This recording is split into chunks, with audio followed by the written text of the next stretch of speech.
I'm in Abu Simbel in Egypt, 22 degrees north of the equator. And I've come from Alexandria, which is 31 degrees north, so come about 700 miles, and this is the southerly point of my journey. And Abu Simbel is one of the top spots of Egypt's tourist attractions: the pyramids, the Karnak Temple, Luxor Temple, Valley of the Kings and Queens, and Abu Simbel. Hollywood have found this place fantastic. They came here for Charlton Heston's cartoon when the British soldiers were encamped in front of this monument. Spy Who Loved Me, James Bond, and Death on the Nile. And the scene from Death on the Nile, the woman is standing on the plinth to the right of the entrance at Pharaoh Ramses' feet, stalking the couple in the novel. And I'm going to tell you that this is a Butler Stage 3 tourist attraction.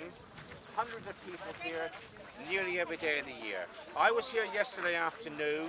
The sun was way to the left, so those stones were in shadow, so we didn't get the beautiful yellowy hue that we've got today, but we had the Pharaoh Ramses without shadow. And I'm going to tell you a story about the history.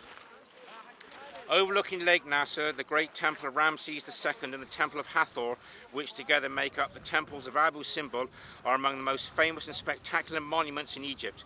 In a modern marvel of engineering which matches Ramses' original construction for sheer audacity, the temple complex was saved from being swallowed by rising waters and lost forever after the building of the high dam, by being moved lock, stock and barrel to a position it sits upon today. A higher price is charged on the 22nd of February and the 22nd of October, when the alignment of the passage faces sunrise. So the Pharaoh's entourage of architects had a great knowledge of astronomy, and this complex has been moved so that that phenomenon is enjoyed by tourists in the modern era. The great temple of Ramses II is carved out of the mountain on the west bank of the Nile between 1274 and 1244 BCE.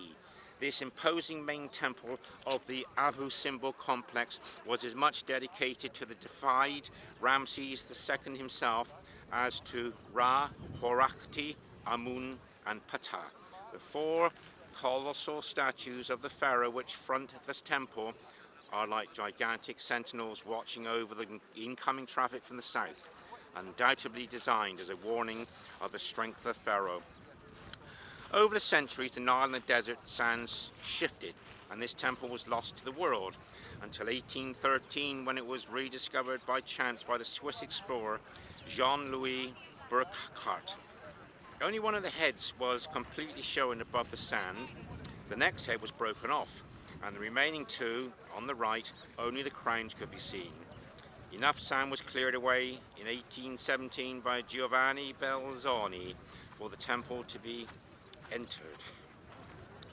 Perhaps the greatest achievement of all the preservation of the temples is at Abu Simbel, the magnificent and skill with equally impressive modern technology at a cost of about $40 million by Egyptian, Italian, Swiss, German and French archaeologist teams, cut the temples into more than 2,000 huge blocks weighing from 10 to 14 tons each, and reconstructed them inside an artificially built mountain 210 meters away from the water and 65 meters above the original site.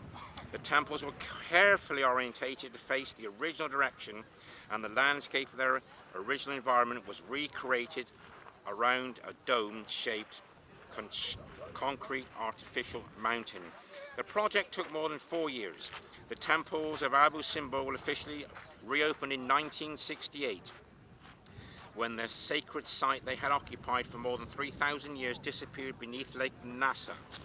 A plaque to the right of the temple's entrance eloquently describes this achievement. Through this restoration of the past, we have indeed helped to build the future of mankind. So it's a great thrill for all of us to be here on a daily basis. Last night I was here at the Sound and Light Show.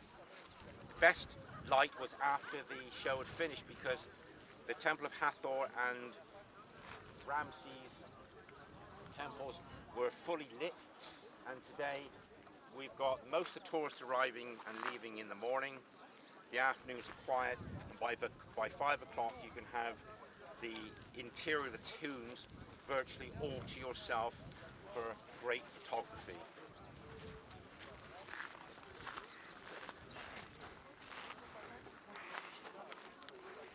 So just to finish this video, we can look at the Temple of Hathor, which remains lit all day long.